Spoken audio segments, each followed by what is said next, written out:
Family members और मेरे एक या दो जो कॉन्फिडेंशियल फ्रेंड्स थे उन्हीं को पता था। हाँ, और बाहर किसी को भी नहीं पता एक्सपोज नहीं था। जैसे ब्लड बैंक गए, ब्लड बैंक में हमने इमरजेंसी में ब्लड 10:05 में पहला बेबी, 10:06 में दूसरा बेबी और 10:07 में तीसरा बेबी। हाँ, उसके बाद एक नमस्कार दोस्तों, तनु एंड ट्रिपलेट्स परिवार में आपका फिर से स्वागत है। और आज सबसे पहले तो तनु एंड ट्रिपलेट्स परिवार की ओर से आप सभी को नमस्कार। बड़े और बुजुर्गों को ढेर सारा प्रणाम, और मतलब सादर प्रणाम, और बच्चों को ढेर सारा प्यार। तो पिछले एपिसोड में तो हमने ये बता दिया कि भाई हम लोग किस तरीके से एडमिट होने वाले थे, और जब हम लोग ये मल्टी स्पेशलिटी हॉस्पिटल गए फाइनल डिसीजन लेकर के सुबह सुबह, तो आज हम लोग बताएंगे कि भाई हम लोगों का जो 21 तारीख था, जो कि सबसे क्रूशियल डे था, जो सबसे इम्पॉर्टेंट डे था, डिलीवरी ऑफ ट्रिपलेट्स, राइट। तो ये हम लोग का जो पूरा प्रोसेस है, ये 20 तारीख के आफ्टरनून से लेकर के 21 तारीख का पूरा दिन, वो आज हम लोग आपसे शेयर करेंगे कि हमारे साथ क्या क्या उस दिन बीता, किस तरीके से हुआ, और किस तरीके से हम लोग एक मिक्स्ड फीलिंग के साथ सारी चीज़ें, एक थ्रिल था, एक डर था, एक अंदर से गुदगुदी थी, खुशी थी, ये सारी चीज़ें एक मिक्स्ड इमोशंस में आ रहे थे। तो आज हम लोग एपिसोड 9 में ये सारी चीज़ें बताएंगे।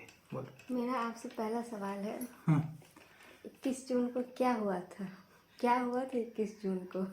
21 जून को तो हमारे बच्चे उस दिन ट्रिपलेट्स जो हैं वो इस धरती पे आए थे।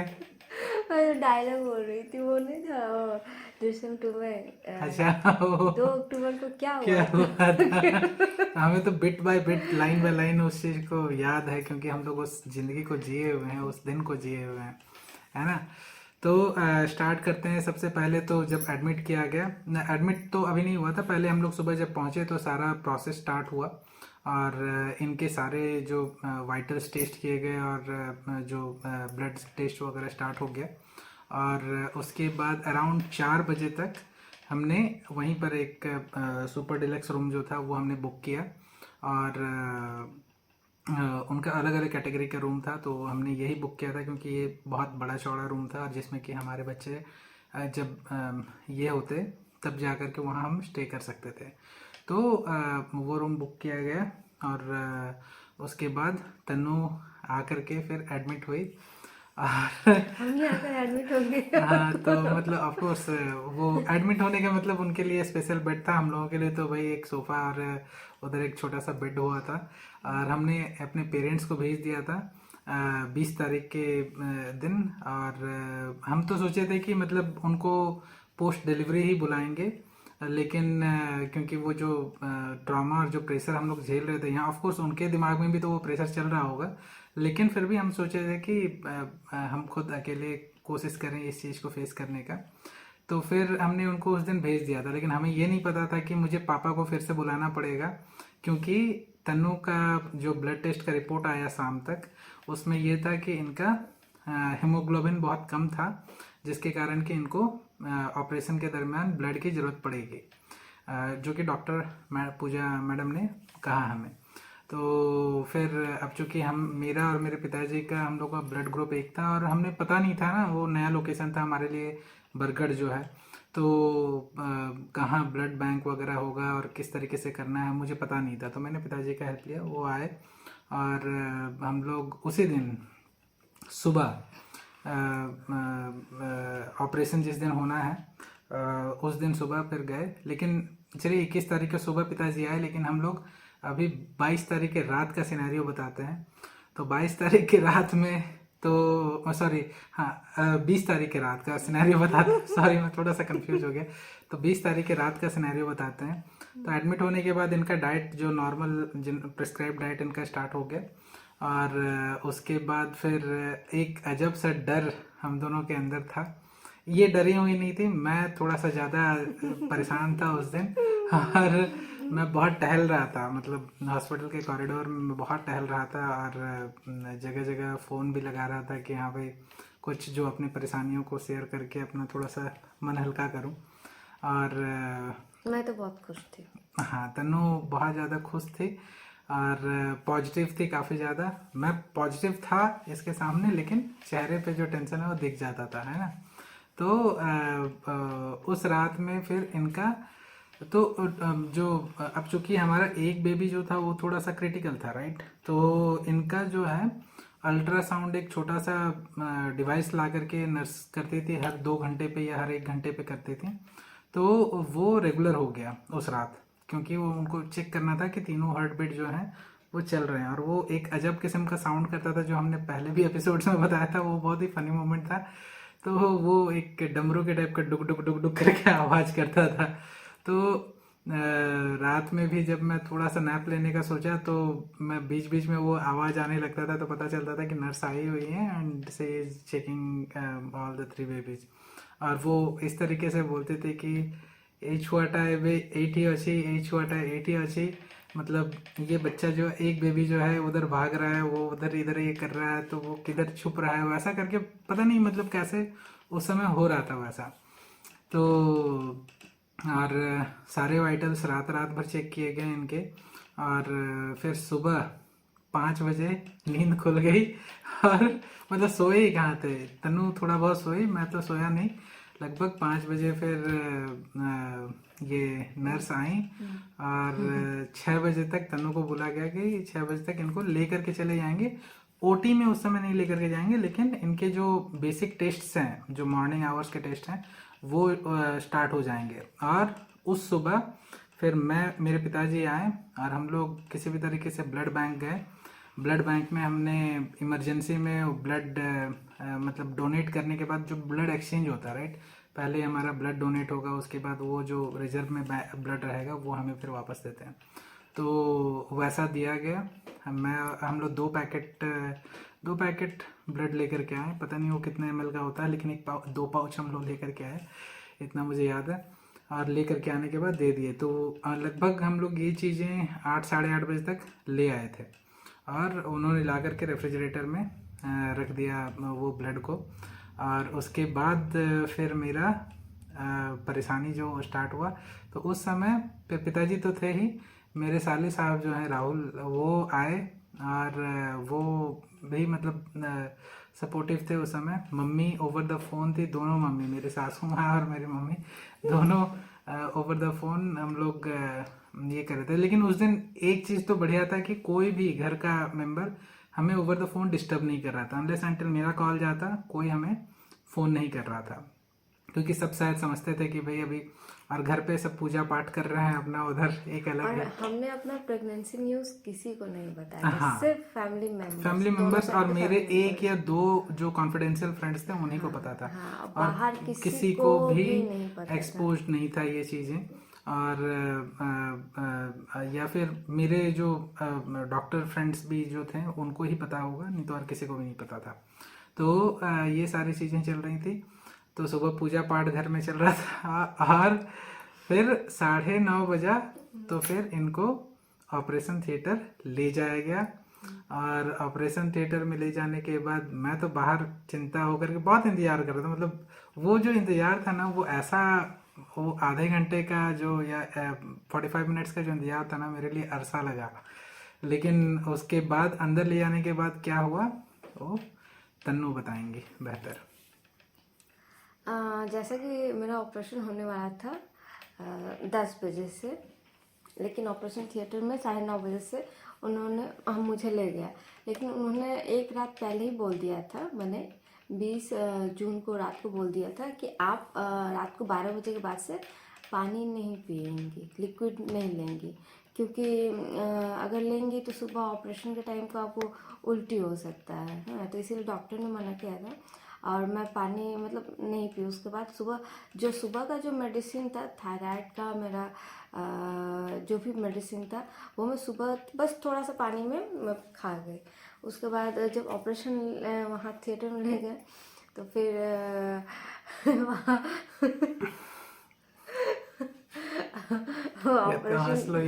ऑपरेशन करने वाले जो मुझे वो गाउन होता है जो पहनाते हैं, वो पहनाए। फिर वो उनका जो ऑपरेशन वाला बेड था वहाँ मुझे लेटाए। फिर पूरा बहुत बड़ा कमरा था, एसी चल रहा था और लाइट जल रहा था बहुत ज़्यादा, बहुत हाँ, सारे लाइट वो वाला क्या जो ओटी के नीचे वाला हाँ जो ओटी लाइट के था, जो नीचे बाप वाला रे। था। हाँ, अब बहुत बड़ा रूम था, मतलब क्या बोले कितना बड़ा रूम था। बहुत सारे डॉक्टर थे, एनेस्थीसिया जो देते हैं वो थे, और जो ऑपरेशन, एक ही डॉक्टर ने ही ऑपरेशन किया था और ज़्यादा डॉक्टर्स नहीं थे। और जितने भी एनएसयू की नर्सेस थी वो थी, ताकि आफ्टर डिलीवरी बेबी को वहाँ ले जाए। तो फिर मुझे एनेस्थीसिया बैक में दिए, स्पाइन में। फिर उसके बाद उन्होंने मुझे लेटा दिया कि इसके बाद मुझे कुछ फील नहीं होने वाला है। यहाँ सीने के बाद मैं कुछ फील नहीं कर पा रही थी। फिर वो जो अपना प्रोसेस होता है मुझे तो पता नहीं चला, क्योंकि पूरा सुन्न हो गया था। तो वो अपना जो ऑपरेशन कर रहे थे, तो मुझे कुछ पता नहीं चल रहा था कि क्या हो रहा है, अच्छा, क्योंकि मतलब तुमको बिल्कुल भी पता नहीं चल रहा नहीं, था? कुछ नहीं पता चला। बस हल्का हल्का वो कोई वो जो लाल रंग का दवाई होता है वो लगाते हैं ना, पूरा अच्छा, एकदम वो हाइजीन आयोडीन करने के लिए। आयोडीन टिंचर हाँ आयोडीन जो होता हाँ, वो साफ कर रहे थे, बस इतना तक पता चला। फिर उसके बाद मुझे कुछ पता नहीं चला, एकदम कुछ भी नहीं पता चला। फिर है। तो वहां पर बेबी जब हो रहा था तो बेबी को दिखा रहे थे या फिर कैसा? नहीं नहीं नहीं नहीं अच्छा। नहीं, वो एक एक निकाल कर, मुझे ये भी नहीं पता चला कि कितने बॉय गर्ल, ऐसा कुछ नहीं पता चला। ओके। ऑपरेशन हुआ। उसके बाद 10:05 में पहला बेबी, 10:06 पे दूसरा बेबी, और 10:07 में तीसरा तीसरा बेबी। बेबी। हाँ, उसके बाद एक बगल में एक डॉक्टर जो खड़े थे एनेस्थीसिया वाले, उन्होंने बताया कि आपको पता है आपको क्या हुआ है? मैं बोली कि नहीं पता, कैसे पता होगा मुझे, अच्छा, कोई हंस क्यों बताया बोल रही थी तुम? नहीं। मैं अभी हंस रही हूँ। अच्छा। मुझे किसी कोई बताएगा तो ना मुझे पता चलेगा कि हाँ, क्या ऑफ हुआ कोर्स, क्या नहीं हुआ। Of course. तो उन्होंने बताया कि आपको 2 बेबी बॉय हुआ और 1 बेबी गर्ल हुई। तो आप देखना चाहती हैं? बाकी 2 को तो ले गए थे, एक जो पीछे बच गया था छोटू अपना कान्हा, उसी को नर्स ने दिखाया। अच्छा। फिर उसको भी ले गए। फिर अपना जो भी मेरा वो स्टिच ऑपरेशन वगैरह कर। स्टिच विच कर दिए। और वो बेबी के साथ वो क्या नहीं करता है, अच्छा, जो कोड वगैरह होता है हाँ वहाँ। कोड वगैरह होता है जो वो उसको, वो लोग अपने आपस में बात कर रहे थे। वही सब हुआ।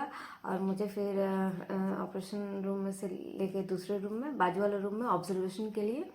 तो ऑब्जर्वेशन रूम में रखे हमको, और वहाँ पर जब पानी दिए उस समय फिर? नहीं नहीं, अच्छा, पानी कहाँ से, बिल्कुल भी। पानी अच्छा। नहीं दिया पीने के लिए। अच्छा। पानी तो पूरा 1 दिन के लिए बंद हो गया था। अच्छा। पानी नहीं पीने दे, बोले थे कि अगर आपको ज़रूरत पड़े तो आप 1-1 चम्मच से पी सकते।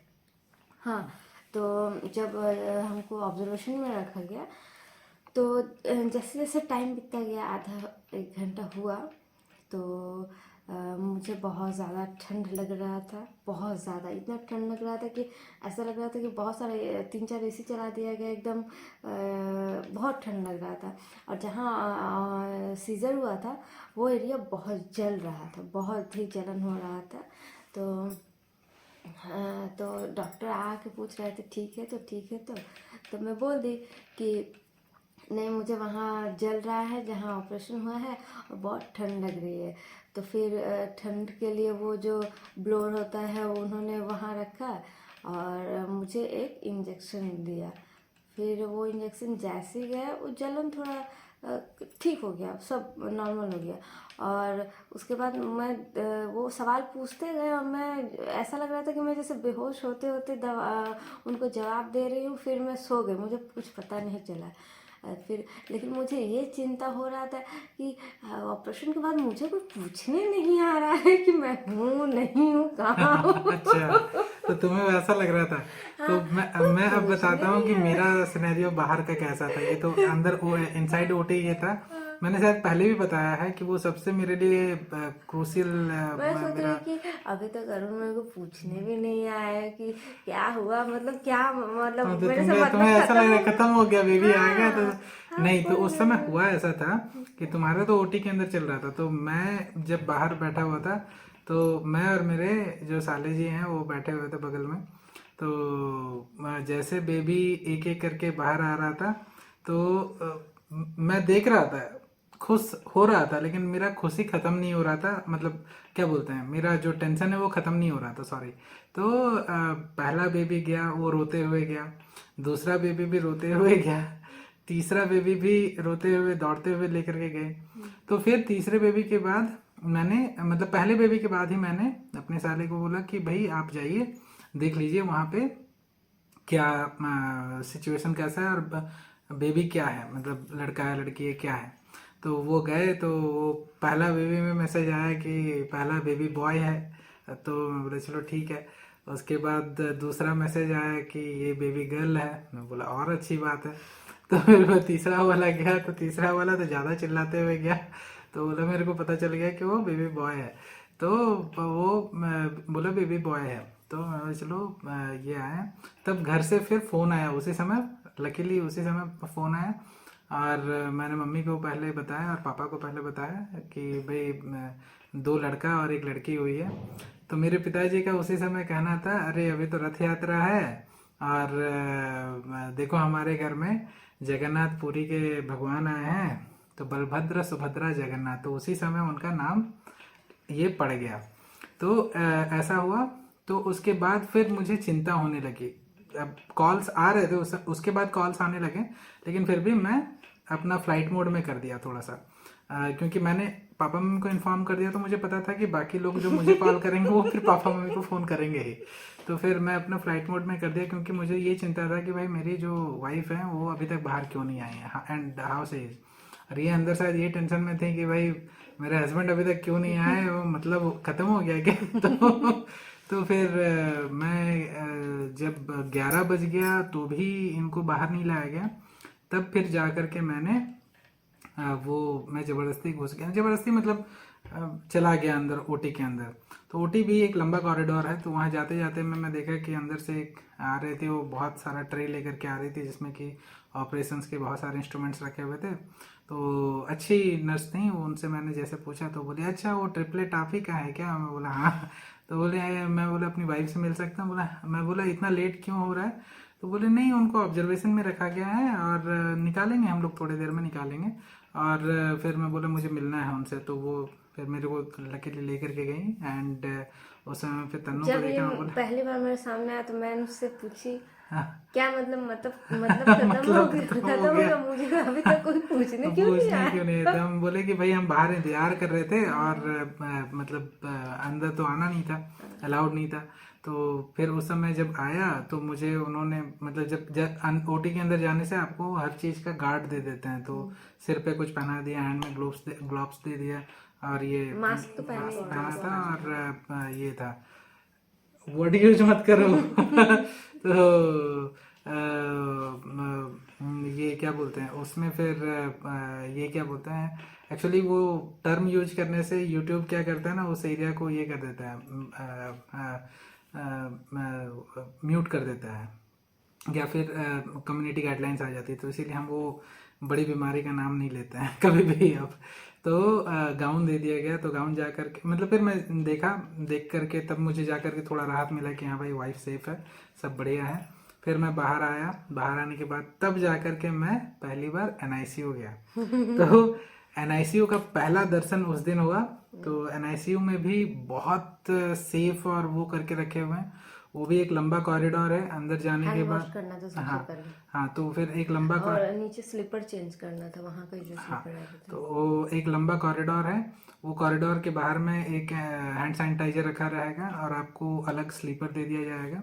तो आप अपना स्लीपर से वो दरवाजे के बाहर खोलिए, अंदर जाएंगे, नया स्लीपर जो वहाँ रहता है सैनिटाइज्ड स्लीपर आप पहनेंगे, फिर से हैंड सैनिटाइज करेंगे। पहनने के बाद तब अंदर जाएंगे।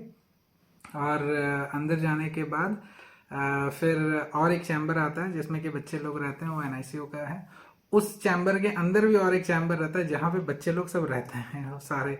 तो मतलब इतना सेफ्टी और इतना प्रोटेक्शन के अंदर उन लोगों को रखा जाता है। तो अंदर गया तो देखा तरह तरह का वो जो साउंड आता है, वो अलग अलग किस्म का आता है। जैसे मतलब आप ऐसा लगता है कि आप घुस रहे हो किसी नर्सरी में घुस रहे हो, जहाँ पे कि म्यूजिकल इंस्ट्रूमेंट चल रहा है। तो वहाँ पे तरह तरह के म्यूजिकल इंस्ट्रूमेंट्स, मतलब इंस्ट्रूमेंट मतलब क्या, जो NICU का जो भी मशीन है उनका टोन ही वैसा दिया गया है कि बच्चे मतलब किड्स फ्रेंडली दिया गया है। तो वो सब आवाज़ आते हैं तो अंदर में गया तो स्लीपर्स के साथ, और वहाँ फिर से जाकर के अंदर में फिर से आप जितना बार दरवाज़ा कोई भी पकड़ेंगे तो आपको हैंड सैनिटाइज करना है, और हैंड में ग्लव्स दे दिए हैं, उसके ऊपर भी फिर से सैनिटाइज करना है। फिर अंदर गए, अंदर जाने के बाद मैंने तीनों को देखा, मुझे बड़ा खुशी लगा और आशीर्वाद दिया। तनु तुमको नींद आ रहा लगता है, संडे है फिर भी। तो सबको मैंने आशीर्वाद दिया, और चूँकि ऑलरेडी पापा ने नामकरण कर दिया था तो मैंने चूज़ कर लिया कि कौन, मैं पूछा कि कौन बड़ा है, कौन बीच का है, कौन छोटा है। तो पता चला कि जो बड़ा है वो बेटा है, बीच में बेटी, और उसके बगल में कान्हा है। तो फिर उनको देखा तो उनका सारा वो लगा हुआ था ऑक्सीजन, तो उनको 2 दिन के लिए ऑक्सीजन दिया गया और सपोर्ट में थोड़ा दिया गया, और वो ऑब्जर्वेशन के बाद जा करके वो ऑक्सीजन को हटाते हैं। वो ऑक्सीजन क्यों दिया जाता है? ताकि ब्रेन जो है उनका प्रॉपरली फंक्शन करता रहे, ऑक्सीजन का ऐसा कुछ कमी भी ना रहे। छोटे छोटे मास्क थे, छोटे छोटे मास्क लगे हुए हाँ, थे। तो वो जो वेंटिलेटर तो नहीं बोलूँगा मैं उसको, ये ऑक्सीजन का ये जो था वो बहुत छोटे छोटे थे। और फीडिंग ट्यूब्स लगे हुए हाँ, थे। फीडिंग ट्यूब्स इनिशियल से ही लगा दिया गया था, और उनको पहला जो दूध था वो प्रीनैन जो होता है वो दिया जाता है, लेकिन उससे पहले मम्मी का जो दूध होता है, तो मम्मी का दूध तो अभी टाइम लगता है क्योंकि ओटी से आती, तो इनको प्रीनैन का फीडिंग स्टार्ट कर दिया गया था। तो प्रीनैन का जो फीडिंग वाला प्रोसेस है वो मैं आपको और एक एपिसोड में डिटेल में बताऊंगा कि उनका फीडिंग किस स्टेज से स्टार्ट हुआ और किस तरीके से ग्रेजुअली बढ़ाया गया। मेन फोकस होता है, जो कि तीनों बच्चे हमारे जो थे, जो कान्हा था जो सबसे छोटा, वो 983 ग्राम का था, और बड़ा बेटा जो है वो 1.4 का था, अब बेटी जो है वो 1.43 kg की थी।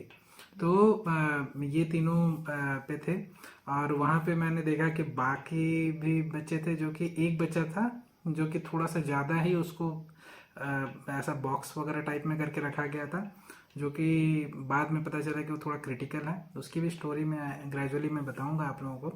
तो सारे थे, तो पेरेंट्स आते थे वहाँ पर, हमारे जैसे ही पेरेंट्स थे, जो कि मतलब प्री मैच्योर बेबीज़ को वहाँ पर रखा गया था। तो सभी देखे कि भाई ये बलभद्र सुभद्रा जगन्नाथ, तो सब बहुत खुश होते थे देख करके। और तो फिर मैं वहाँ से सब अपने बेबी को देखने के साथ साथ इन्हें भी हाँ, इन्हें भी देख करके जाते थे, ये तीनटा ही थी ना। तो फिर उस समय निकल करके फिर मुझे इमिडिएटली एक बड़ा सा लिस्ट पकड़ा दिया गया कि भाई आपको ये सारी चीज़ें अभी लेकर के आनी है इमिडिएटली। तो मैं तुरंत वो सारी चीज़ों में आपका था बेबी का पतला सा क्लोथ जो होता है, ये आप लोग डिलीवरी से पहले भी ला करके रख सकते हैं वहाँ पर। हमें अंदाज नहीं था इसलिए हम नहीं कुछ लाए थे, घर से कुछ टॉवल्स वगैरह लेकर के आए थे, लेकिन वो हम लोग बेबी से रिलेटेड कुछ भी नहीं लाए थे ना, कुछ भी नहीं खरीदे। हाँ सॉरी, हाँ, तो वो एक रीजन था हमारे में। एक मान्यता है कि जो कुछ भी बेबी के लिए तैयारी करने का मतलब होता है आप ओवर जॉय हो जाते हैं और वो चीज़ें खराब कर सकती हैं। तो इसलिए हम लोगों को स्ट्रिक्टली मना था कि कुछ भी नहीं लेना था। पुराने कपड़े, यूजुअली घर में ऐसा होता है कि बेबी आती है तो पुराने कपड़े में उनको लपेटा जाता है, लेकिन उस समय जो रिक्वायरमेंट था हमारा, और उस समय तो मम्मी लोग आए नहीं थे, तो हम इमीडिएट रिक्वायरमेंट के हिसाब से मैं जा कर के वहीं मार्केट से अपना ये कपड़े लेकर के आया। लेकिन वो कपड़े को इनको पहनाने नहीं दिया गया, क्योंकि वो पहले जाता है आपका वॉश होने के लिए, उसके बाद ही जब आएगा तो पहनाया जाएगा। तो मैंने तीनों के लिए 4 सेट कपड़े ले लिए थे।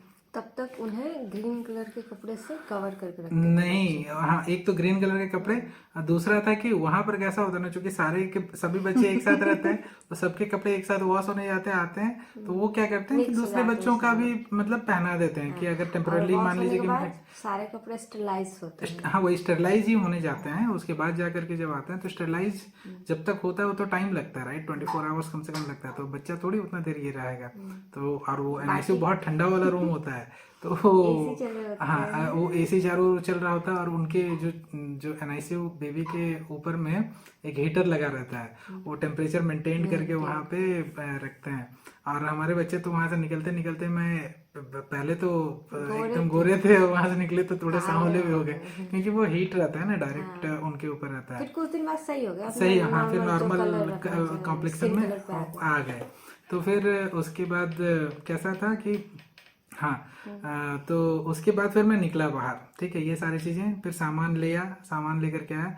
तो बच्चों को दूध में प्रीनान दिया गया, मंगवाया गया।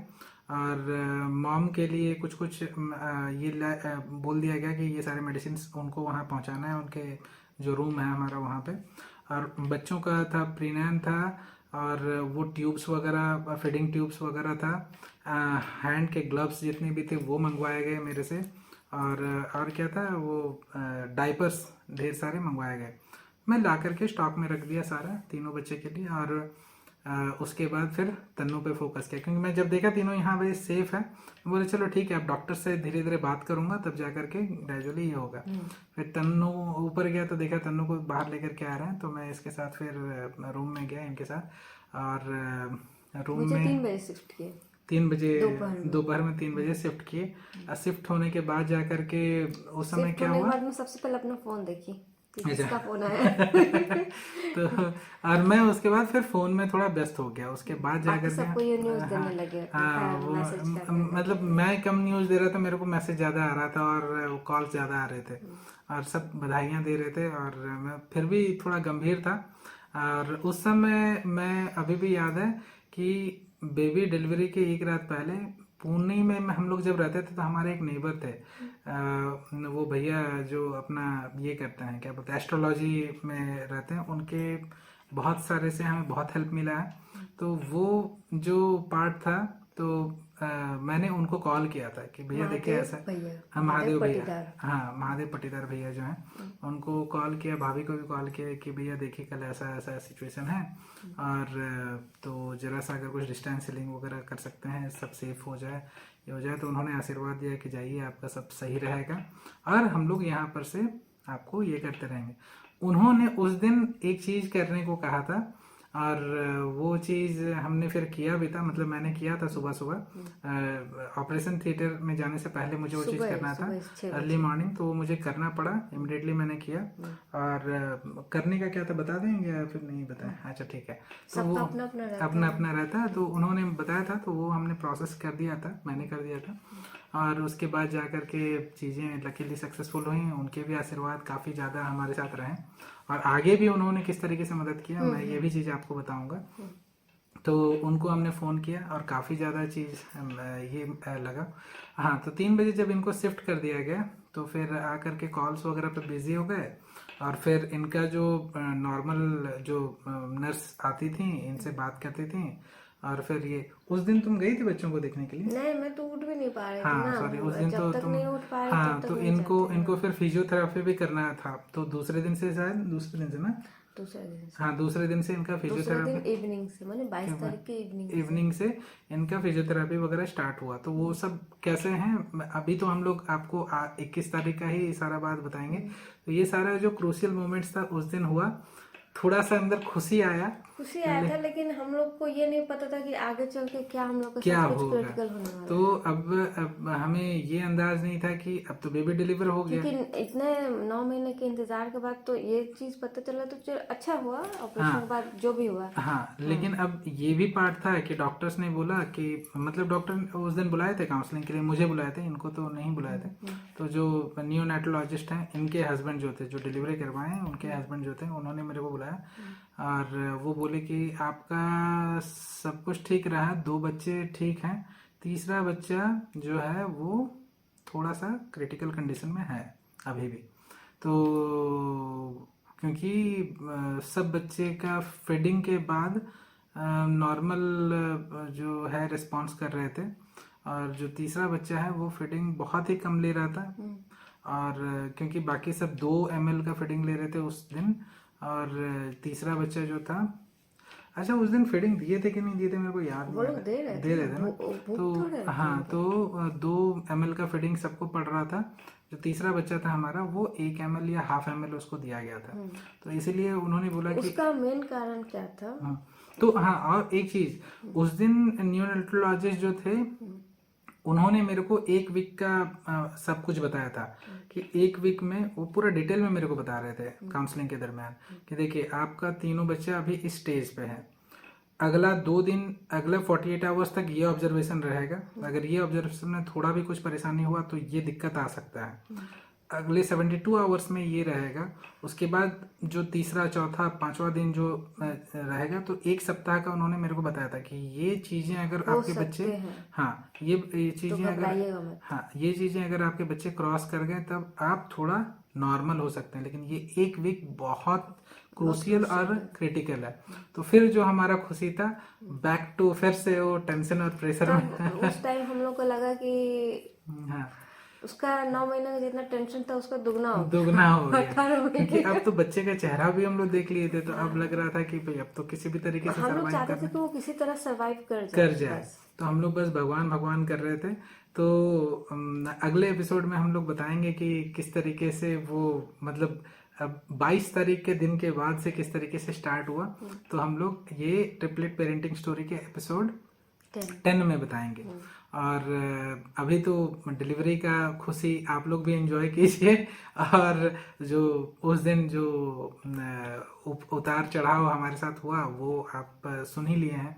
तो इस चीज़ को आप फील कीजिए, और हो सकता है जो एक्सपेक्टिंग पेरेंट्स हैं या फिर जो कभी बनेंगे, तो उनके लिए ये सारी चीज़ें इसलिए इम्पॉर्टेंट है, जो हमारा कहानी इसलिए इम्पॉर्टेंट है क्योंकि इस समय जो सबसे इम्पोर्टेंट पार्ट हमारे लिए था वो ये था कि जब तक बेबी हुआ नहीं तब आपका जो टेंशन का लेवल, मान लीजिए कि मैं 100% बोलता हूँ, लेकिन बेबी हो जाने के बाद आपका जो टेंशन का लेवल है वो 200% होता है। लेकिन फिर इन भी सब में आपको इस सिचुएशन में घबराना बिल्कुल भी नहीं है। बिल्कुल और पता नहीं वो आपके अंदर ना एक पॉजिटिव हिम्मत, वाइब्स रखिए। आपके अंदर वो हिम्मत अपने आप आ जाती है। पता नहीं बीइंग ए पेरेंट ऐसा होता है या क्या, लेकिन वो अपने आप वो हिम्मत आ जाती है।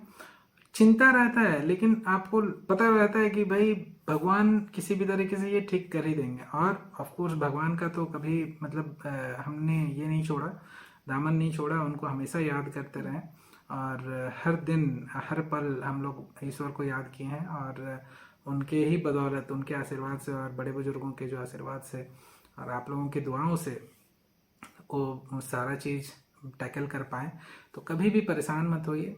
आप ये स्टोरी जो सुने हैं इसमें आप हो सकता है कि आप भी आगे चल कर के ये सारे प्रोसेसेस से गुजरें, और जब आप गुजरेंगे तो आपको ये पता चलेगा कि हाँ भाई ऐसा ऑलरेडी होता है।